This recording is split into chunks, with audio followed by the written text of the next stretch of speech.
지난번 제자훈련 우리 목회자 세미나를 할 때 매일 저녁에 기도회가 있었습니다.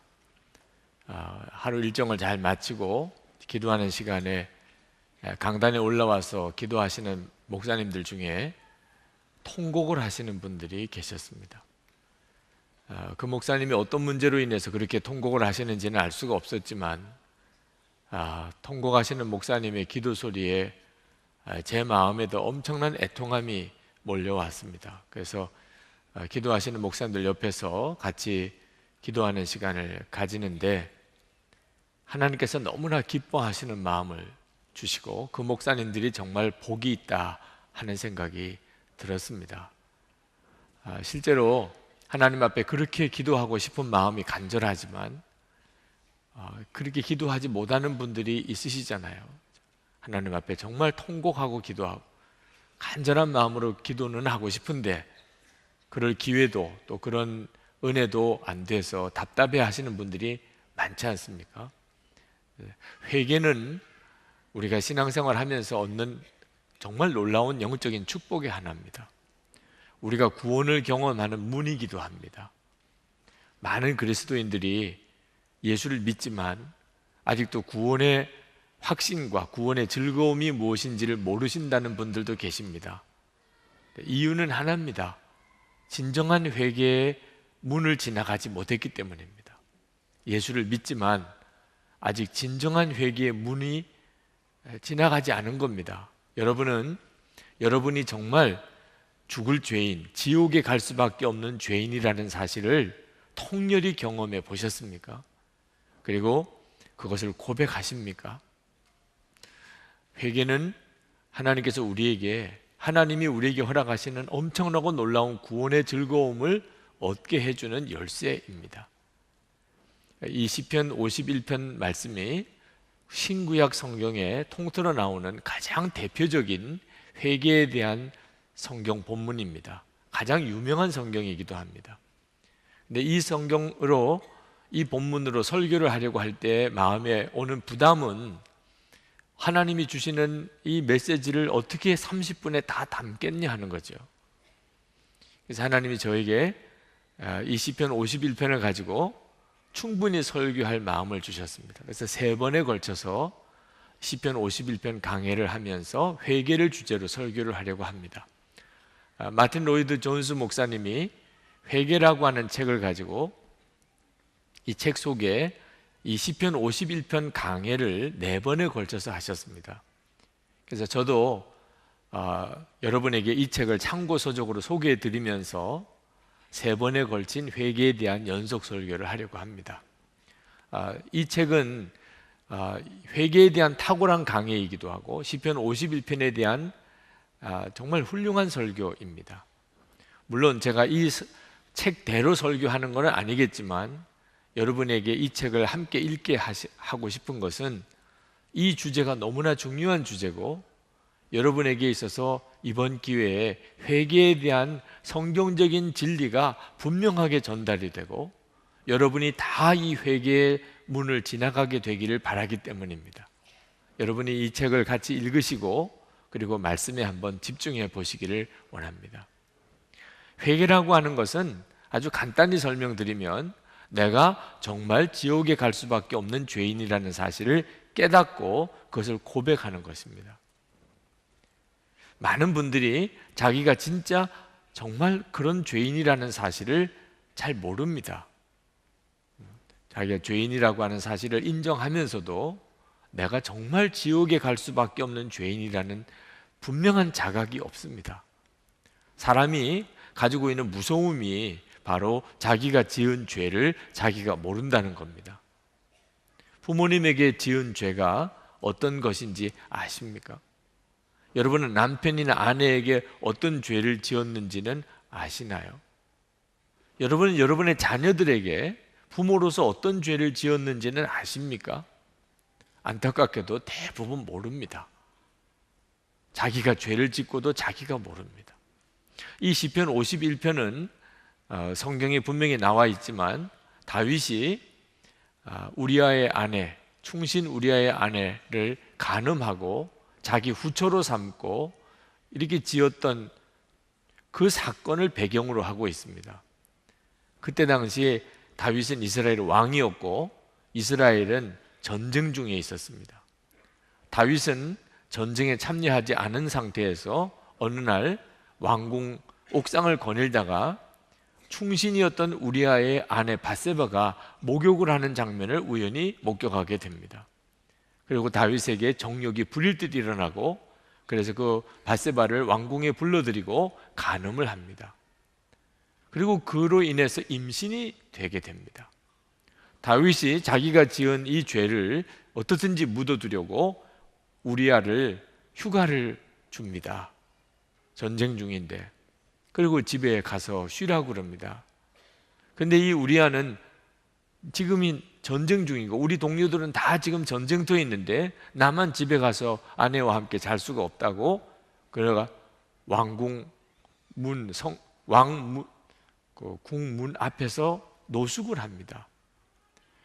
결국은 다윗이 요압 장군에게 편지를 보내서 이 우리아를 적진 깊숙이 들여보내고 그리고 죽게 하라고 교사를 하죠.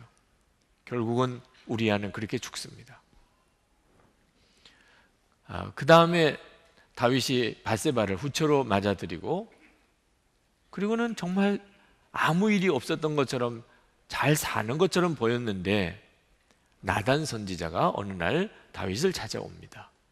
그리고는 어느 부자 이야기를 들었다고 하면서 이 부자에게는 소와 양이 많은데 어느 날 손님이 왔는데 대접을 하려고 그 옆에 사는 아주 가난한 사람, 어린 암양 한 마리를 두고 있는 그 사람, 그 양을 딸처럼 여기고 기르는 그 사람의 양을 뺏어다가 손님 대접하는 일이 있었습니다.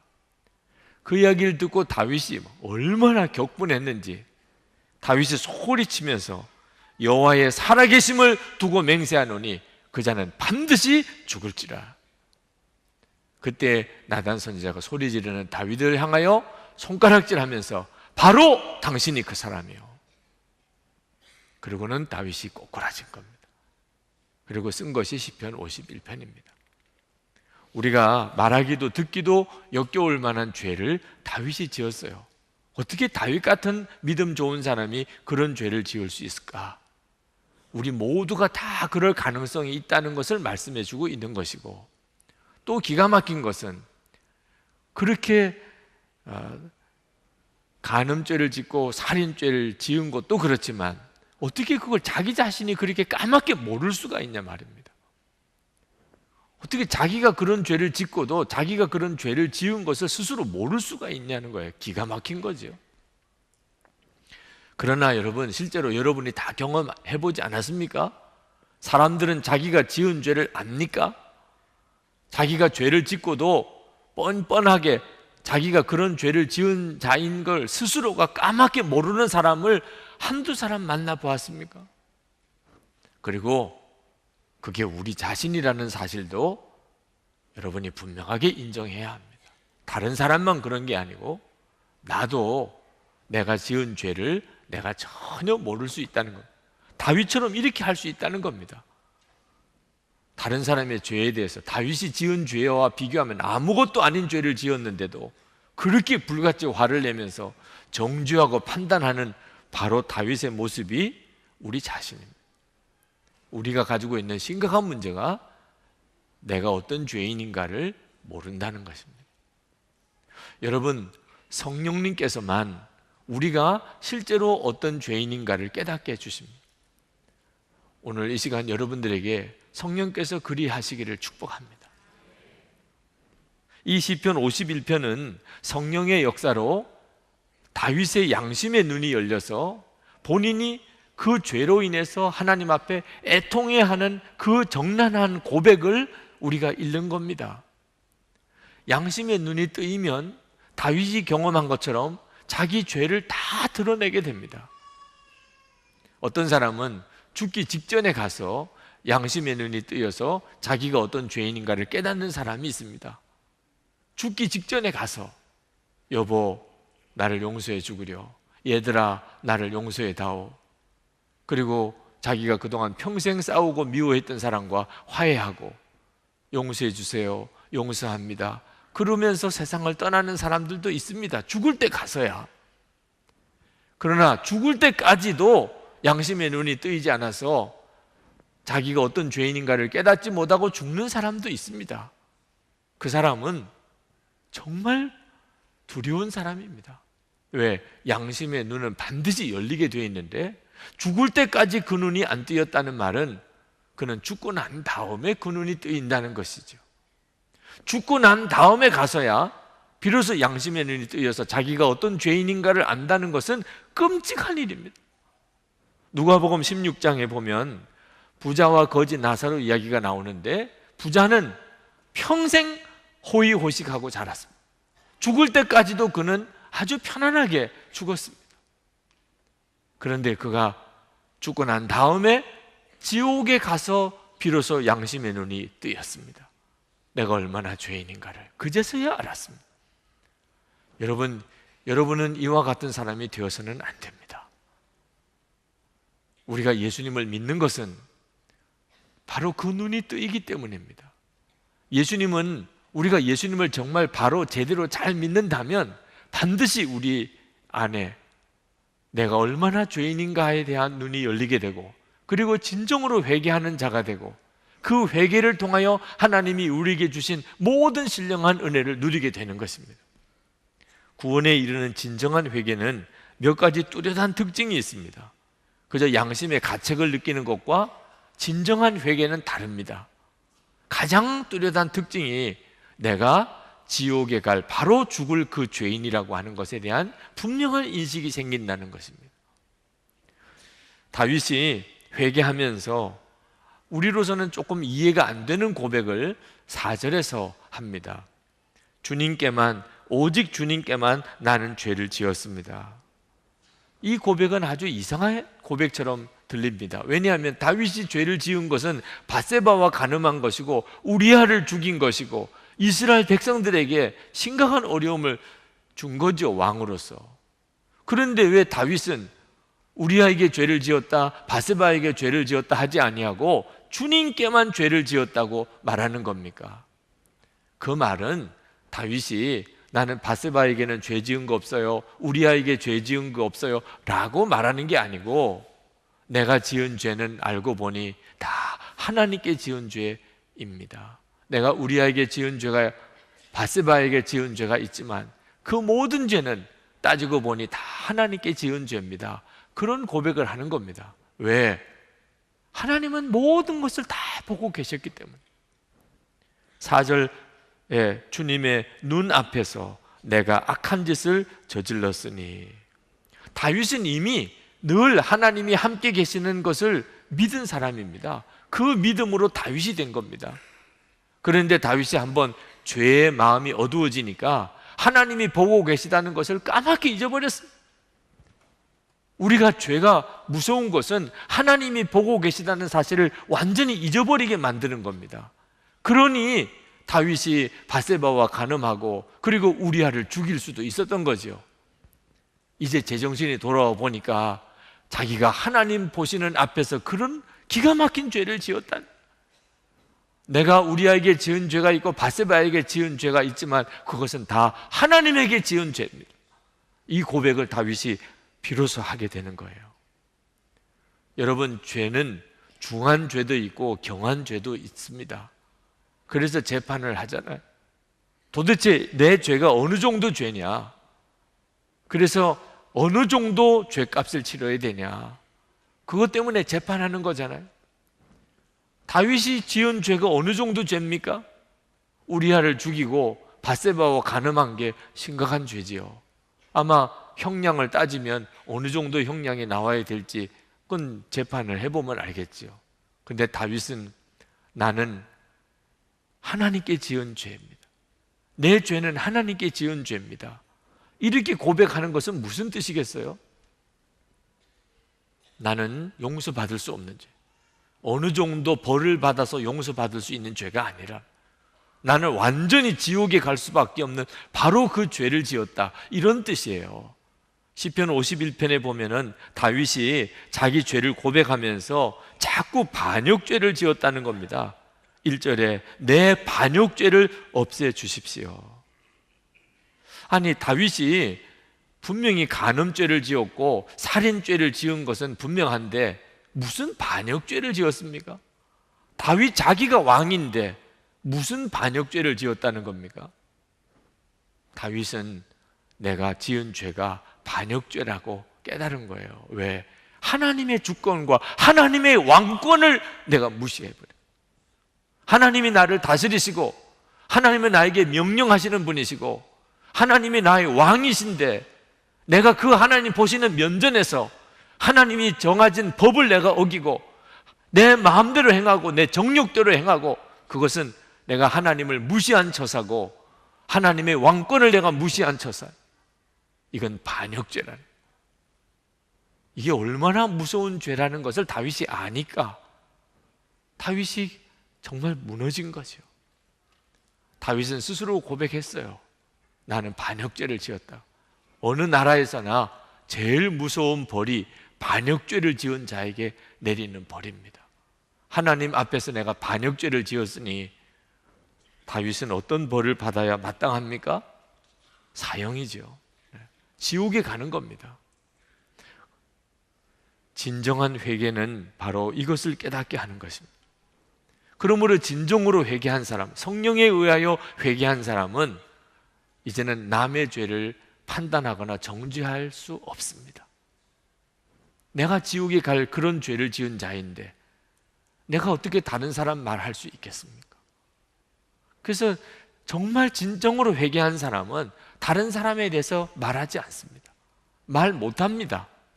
그걸 보고 이 사람이 진짜 회개한 사람이구나 하는 걸 압니다. 말할 수 없는 죄인이라고, 그리고 용서받았다고 하면서도 그렇게 다른 사람의 말이 많은 것은 그는 아직 진정한 회개를 하지 않은 사람이란 뜻입니다. 그리고 진정으로 회개한 사람은 다른 사람이 나에게 뭐라고 말을 해도 아무 할 말이 없습니다. 나단 선지자가 다윗 왕에게 당신이 바로 그 사람이요 라고 했을 때 다윗은 왕입니다. 누가 감히 왕 앞에서 그렇게 말할 수 있습니까?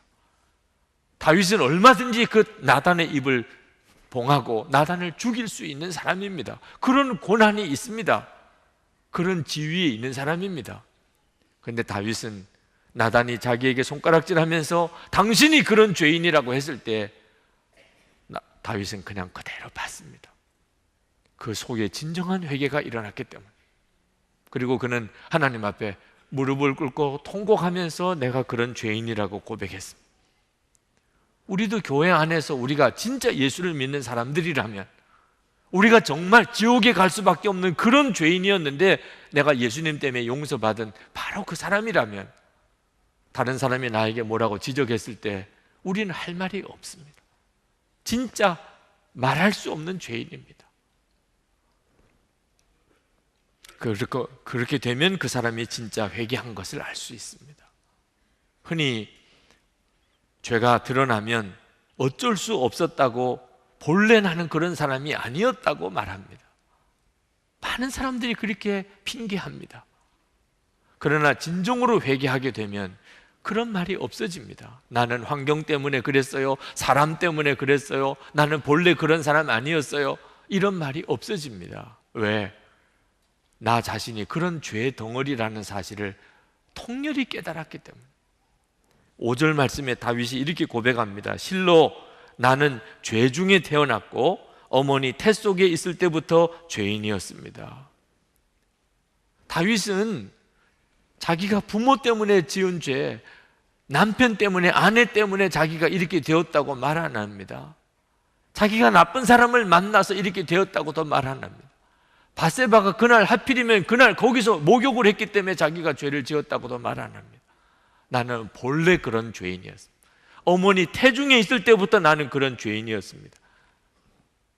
여러분, 부부 사이에 서로 무언가를 지적받으면 그러면 우리는 할 말이 없습니다.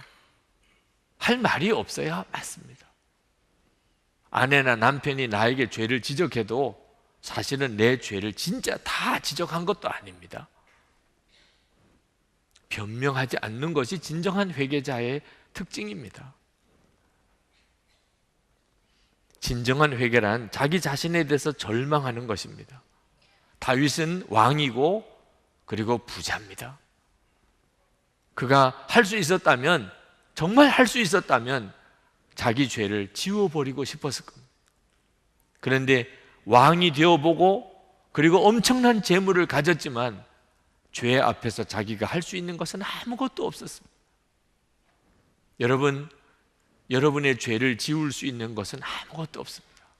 여러분이 아무리 부자라도, 여러분이 아무리 권세가 있어도, 여러분이 아무리 똑똑해도 여러분의 죄 앞에서 여러분은 무능한 사람이에요. 이 절망감이 진정한 회개의 본질입니다. 그러나 하나 정말 중요한 교훈이 더 있습니다. 그것은 진정한 회개자의 특징은 하나님에게 죄를 지었지만 하나님으로부터 도망가는 자가 아니고 하나님께로 더 가까이 파고 들어가는 자라는 것입니다. 다윗은 하나님께 엄청난 죄를 지었습니다. 그런데 참 이상하게도 그 하나님께 더 나아가서 하나님의 사랑과 자비를 구하는 기도를 드리고 있습니다. 1절, 2절 말씀을 보겠습니다. 하나님, 주님의 한결같은 사랑으로 내게 자비를 베풀어 주십시오. 주님의 크신 긍휼을 베푸시어 내 반역의 죄를 없애 주십시오. 내 죄악을 말씀이 씻어주시고 내 죄를 깨끗이 없애 주십시오. 어떻게 보면 뻔뻔하기 짝이 없습니다. 하나님에게 그렇게 아픔을 드리고 하나님을 반역한 이런 죄를 짓고 어떻게 뻔뻔하게 하나님께 사랑을 달라고 자비를 달라고 구하냐 말입니다. 그러나 여러분, 이것이 성령님의 역사입니다. 성령님이 회개케 한 사람은 다 이런 특징이 있습니다. 말할 수 없는 죄인, 지옥에 갈 수밖에 없는 죄인인 걸 깨닫고 오히려 하나님께 파고 들어갑니다. 그래서 이 사람이 성령으로 회개를 하는구나 하는 것을 압니다. 성령으로 회개하지 않는 사람은 도망가 버립니다. 하나님으로부터. 자기가 죄인인 것을 깨닫고 어떻든지 도망가려고 합니다. 가룟 유다가 그랬잖아요.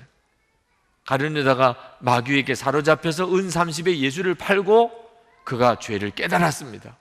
그러나 가룟 유다는 주님께 오지 않았습니다. 그는 결국은 스스로 목숨을 끊었습니다. 그러나 베드로는 성령에 의하여 회개하게 되고 그리고 예수님께로 나와 주님께 사랑의 고백을 합니다. 여러분은 진정으로 회개하는 자입니까? 그렇다면 죄를 깨달을수록 주님의 품에 더 파고 들어옵니다. 죄는 성령님만이 깨닫게 하십니다. 그러나 성령님께서 깨닫게 하셔도 우리가 얼마든지 그것을 외면할 수가 있습니다. 성령님께서 지금이야, 너가 다시 회복할 수 있는 때는 지금이야. 주님이 그렇게 나에게 무언가를 깨우쳐 주셔도 내가 그것을 무시할 수도 있습니다. 다윗은 양심의 가책이 없었겠습니까? 그러나 그는 계속 무시하고 덮어둔 바람에 하나님으로부터 면전에서 책망을 받는 무서운 일을 겪게 된 겁니다. 여러분, 어느 정도 죄인임을 깨달아야 진짜 회개한 것일까요? 내가 지옥에 갈 죄인임을 아는 데까지 가야 진짜 회개한 것입니다. 자신이 그러한 죄인임을 고백할 수 있어야 그게 진짜 회개한 사람입니다. 하디 선교사, 길선주 장로님 같은 분들이 자기가 그런 죄인임을 고백했을 때 한국에는 부흥이 일어났습니다. 누가 자기 자신에게 책망하고 비난할 때 아무 할 말이 없는 자가 되었다면 그는 진짜 회개한 사람이에요. 죄값을 치르는 것을 당연하게 받아들이면 그는 진짜 회개한 자입니다. 벌받지 않으려고 회개하는 것은 아직 진정한 회개가 아닙니다. 자기보다 더 악질인 사람이 이제는 없어졌다는 깨닫게 되었을 때 그가 진짜 회개한 사람입니다. 여러분은 진정으로 회개한 사람입니까? 여러분, 하나님과 화평을 누리십니까? 우리가 생명을 얻었다는 것과 하나님과 화평을 누리는 것은 다른 문제입니다. 시련이 내게 닥쳐왔을 때 두렵지 않는 믿음이 있습니까? 기도하기는 하는데 여러분 응답 받는다는 믿음이 있습니까? 하나님께 예배를 드리지만 불이 임하는 예배를 경험하십니까? 만약에 그렇지 않다면 여러분의 마음과 삶이 더럽기 때문입니다. 예수님께서 말씀하셨습니다. 마태복음 5장 8절에 마음이 청결한 자는 복이 있나니 그들이 하나님을 볼 것이며, 시편 66편 18절에 내가 내 마음에 죄악을 품으면 주께서 듣지 아니하시리라. 하나님께서 오늘 우리에게 원하시는 것은 우리의 마음의 중심의 회개입니다. 정말 성령님에 의하여 회개하는 것입니다. 성령님께서 주님과 우리 사이에 막힌 담을 깨닫게 해주시기를 기도합시다. 막힌 담은 주님이 허물어 주시는 게 아닙니다. 우리가 허물어야 합니다. 진정한 회개를 통하여 허물어지는 것입니다. 통성기도는 회개기도에서부터 시작이 됐다고 그랬습니다. 너도 나도 다 회개하고 싶은데 순서를 기다릴 수가 없으니까 우리가 다 같이 하나님께 회개합시다. 오늘 이 시간에 성령의 도우심으로 우리가 하나님 앞에 우리 각자가 다 회개의 고백을 드릴 수 있게 되기를 원합니다. 우리 이 시간 같이 기도하십시다. 성령의 도우심을 구하며 정말 진정한 회개의 축복을 우리가 누릴 수 있게 되기를 우리 다 같이 기도하겠습니다.